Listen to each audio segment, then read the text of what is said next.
A Vida Mentirosa dos Adultos, capítulo 7. Aquela correspondência entre preocupação e feiura inesperadamente me consolou. Há uma feiura que depende das ansiedades, disseram Ângela e Ida. Se as ansiedades passam, você volta a ser bonita. Quis acreditar naquilo e me esforcei para ter dias despreocupados. Mas me obrigar a manter serenidade não funcionou. A cabeça de repente embaraçava e aquela obsessão recomeçava. Cresceu uma hostilidade em relação a tudo, difícil de refrear com uma falsa benevolência. E logo concluí que as preocupações não eram por nada passageiras. Talvez nem fossem preocupações, mas sentimentos ruins que se alastravam pelas minhas veias. Não que Ângela e Ida tivessem mentido sobre aquela questão. Elas não eram capazes disso. Havíamos sido educadas para nunca mentir. Elas, com aquela correspondência entre feiura e ansiedade, haviam provavelmente falado de si mesmas, das experiências delas, repetindo as palavras usadas por Mariano. Nas nossas cabeças havia muitos conceitos que ouvíamos dos nossos pais, para aquietá-las em alguma ocasião. Mas Ângela e Ida não eram eu. Ângela e Ida não tinham na família uma tia Vitória com a qual o pai delas as comparava. Uma manhã na escola senti de repente que eu nunca mais voltaria a ser como meus pais queriam, e o cruel Mariano perceberia e minhas amigas fariam amizades mais adequadas e eu ficaria sozinha. Fiquei deprimida nos dias seguintes e o mal-estar ganhou força novamente, e a única coisa que me dava um pouco de alívio era me esfregar continuamente entre as pernas para me sentir atordoada de prazer. Mas como era humilhante esquecer de mim mesma daquela maneira. Depois eu ficava mais descontente do que antes, às vezes enjoada. Eu tinha uma lembrança muito agradável das brincadeiras com Ângela no sofá da minha casa, quando diante do televisor ligado deitávamos uma na frente da outra, entrelaçávamos as pernas e sem tratativas, sem regras, em silêncio, posicionávamos uma bonequinha entre o gancho da minha calcinha e o dela. Então nos esfregávamos, nos retorcíamos, sem constrangimento, pressionando com força entre nós a boneca, que parecia vivíssima e feliz. Outros tempos. O prazer agora não me parecia mais uma brincadeira alegre. Depois eu ficava toda suada, sentia-me cada vez mais disforme. Tanto que dia após dia fui novamente tomada pela ânsia de examinar meu rosto e voltei com maior obstinação a passar muito tempo diante do espelho. A coisa teve uma evolução surpreendente. De tanto olhar o que me parecia defeituoso, senti o desejo de cuidar daquilo.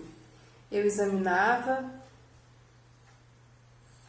minhas feições e pensava esticando o rosto. Pronto, era só ter um nariz assim, os olhos assim, as orelhas assim, e eu seria perfeita. Eram leves imperfeições que me deixavam melancólica e me enterneciam.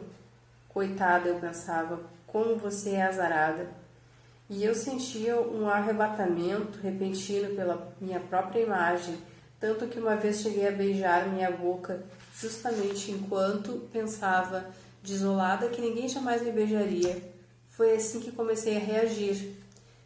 Passei aos poucos do aturdimento dos dias passados a me estudar, a necessidade de me ajeitar como se eu fosse um pedaço de algum material de boa qualidade, avariado por um operário canhestro. Aquilo era eu, fosse qual fosse esse eu. E eu precisava cuidar daquele rosto, daquele corpo, daqueles pensamentos. Em uma manhã de domingo, tentei dar um jeito em mim, mesma com maquiagem da minha mãe. Mas quando ela entrou no meu quarto, disse rindo, está parecendo uma máscara de carnaval, precisa melhorar. Não protestei, não me defendi, pedi da maneira mais submissa possível. Você me ensina a me maquiar do seu jeito? Cada rosto tem sua maquiagem. Quero ser como você. Ela ficou com pena, fez vários elogios e começou a me maquiar com extremo cuidado. Passamos horas maravilhosas brincando, rimos Em geral, ela era silenciosa, muito composta. Mas comigo, só comigo, estava sempre pronta a voltar a ser uma menina. A certa altura, meu pai apareceu com seus jornais, nos viu brincando daquela maneira e ficou contente. Como vocês estão bonitas, disse. Sério? Perguntei. Seríssimo, nunca vi mulheres tão esplêndidas. E foi se fechar no quarto. Aos domingos lia os jornais e depois estudava. Mas assim que eu e minha mãe ficamos sozinhas, ela, como se aqueles poucos minutos tivessem sido um sinal, perguntou com a voz sempre cansada, mas que parecia desconhecer incômodo e apreensão. Por que você mexeu na caixa de fotos? Silêncio. Então ela havia percebido que eu remexera em suas coisas, havia percebido que eu tentara raspar a tinta preta do pincel atômico. Havia quanto tempo? Comecei a chorar, embora tenha resistido às lágrimas com todas as minhas forças. Mamãe, eu disse entre soluços. Eu quis, eu acreditei, eu achei, mas não consegui dizer nada do que eu queria. Acreditava e achava. Fiquei agitada, lágrimas e mais lágrimas, e ela não conseguia me acalmar.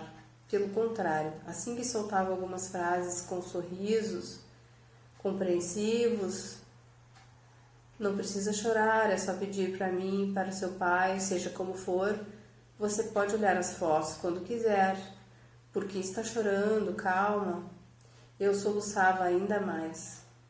No fim, ela pegou minhas mãos e então disse com calma: o que você estava procurando? Uma foto da tia Vitória?